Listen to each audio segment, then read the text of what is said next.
Bonjour, c'est le frère Astrea, pasteur de l'église Parole Disciple. Il est nécessaire pour moi de partager avec toi cet enseignement. Lorsque tu es en couple avec quelqu'un, tu passes beaucoup plus de temps pour comprendre, pour connaître la personne, pour savoir ce que la personne attend de toi, pour savoir ce que la personne aime ou non, pour faire marcher votre relation, fonctionner votre relation. Tu passes beaucoup plus ton temps à parler à cette personne, à écouter cette personne plutôt que d'aller juste lire ses SMS, plutôt que d'aller lire juste ses lettres, si cette personne t'envoie des lettres. Tu peux le faire, mais ce n'est pas la seule manière, ou je dirais la première manière pour connaître la personne. En lisant les textes, tu n'auras jamais le vrai ressenti que lorsque la personne te parle en face. Souvent même, il y a des embrouilles qui arrivent parce que la personne t'a écrit juste un message. Mais comme tu n'es pas en face de la personne, tu ne vois pas comment est-ce que la personne te parle. Tu ne vois pas dans quelle, je vais dire, humeur la personne t'a écrit. Parfois, tu peux même dire pourquoi tu me parles mal, pourquoi tu me parles comme ça. Et la personne peut te dire, ah, excuse-moi, c'est peut-être parce que j'ai pas mis d'émoticônes à côté, d'emojis à côté. Mais non, je suis de bonne humeur, excuse-moi, excuse-moi. Ça veut dire que l'écriture, seule, sans être en face de la personne, sans connaître la personne, sans voir comment est-ce que la personne te le dit, peut aussi parfois avoir ces déviations d'interprétation. Revenons sur le but de cette vidéo. Le but de cette vidéo, toi en tant que chrétien, c'est de te dire ceci. La prière, le temps de prière, c'est la base d'une vie chrétienne enflammée. Je ne parle pas d'une prière dans la distraction. Je parle d'une prière consciente. Elle peut être de 2 secondes. Elle peut être de 3 heures du temps, de 6 heures du temps. Je parle d'une prière consciente. Et toujours la base de tout. Écoute-moi.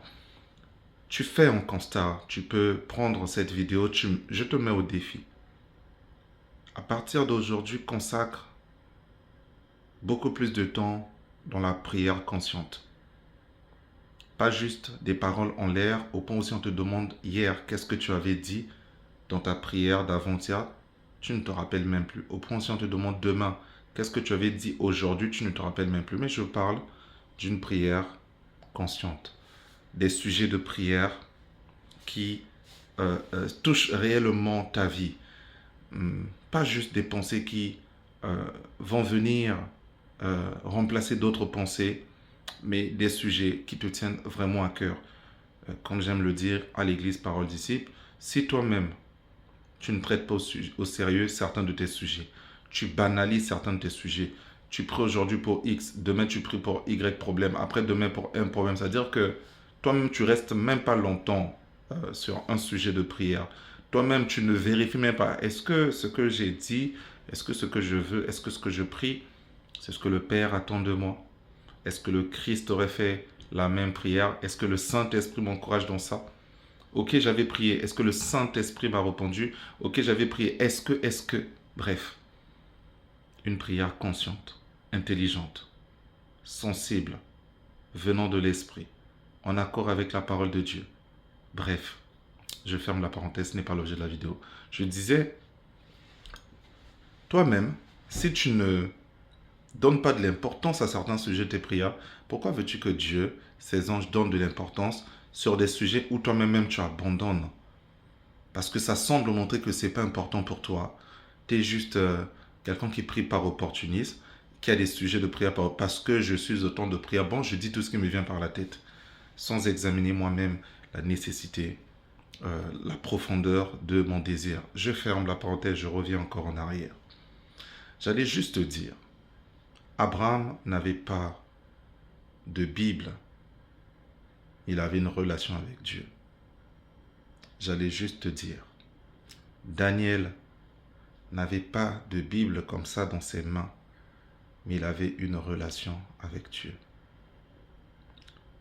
J'allais juste te dire que les chrétiens du 1er siècle, du 2e siècle n'avaient pas des Bibles dans leurs mains plutôt, mais ils avaient une relation avec Dieu. La Bible, ces chapitres, ces versets tels que constitués, tels que connus aujourd'hui, c'est arrivé très tard dans l'histoire de la foi. Pourtant, ça n'a pas empêché les gens qui n'avaient pas ça dans leurs mains plutôt, je ne sais pas pourquoi. Peut-être que le mois de mai, je ne sais plus pourquoi je dis mai au lieu de main. Les gens n'avaient pas la Bible dans leurs mains, mais ils avaient une relation. Pourquoi? Parce que Dieu reste un être. On ne connaîtra jamais totalement Dieu. On ne saura jamais réellement qui il est, en dehors de par sa parole bien sûr, mais ce n'est pas que par le fait de lire la parole. Lire, c'est pas mauvais de lire la parole, mais ce que je suis en train de te dire, c'est que tu peux lire la parole, lire et encore lire la parole, ça ne va jamais remplacer ton taux de prière. Écoute-moi, l'augmentation du taux de prière conscient peut te faire entrer dans une dimension d'intimité avec l'esprit, dans une dimension de puissance, dans une dimension de victoire, dans une dimension de présence d'ange de Dieu, dans une dimension bien plus supérieure, parce que la prière peut être un acte invisible, mais les portées de la prière, pour ceux qui expérimentent une prière consciente et longue parfois, consciente et intense parfois, pendant des années, trouveront du sens dans ce que je suis en train de dire. Alors que tu peux lire la Bible une fois, deux fois, trois fois, quatre fois, en fait, les deux sont importants, mais ce que je veux dire, c'est que la chair sans l'esprit de Dieu, c'est stérile. Tu vas ressembler à un professeur d'histoire géo. Tu vas raconter la Bible comme un cours d'histoire géo. Mais tu ne vas jamais rencontrer la Bible comme quelqu'un qui comprend ces choses-là, comme quelqu'un qui a déjà vécu ces choses-là, comme quelqu'un qui a déjà expérimenté ces choses-là. Et c'est dans la dimension de la prière que certaines opportunités spirituelles, que certaines compréhensions spirituelles, que certaines victoires spirituelles, que certains dons spirituels viennent. La parole de Dieu telle qu'écrite a la grâce de nous apporter la révélation, a la grâce de nous apporter la connaissance. La connaissance donne la vérité. La vérité libère de l'erreur et la liberté de cette erreur est une forme de délivrance. Comme j'aime le dire à l'église Parole Disciple, certaines délivrances ne viennent pas par la prière, mais viennent par la connaissance.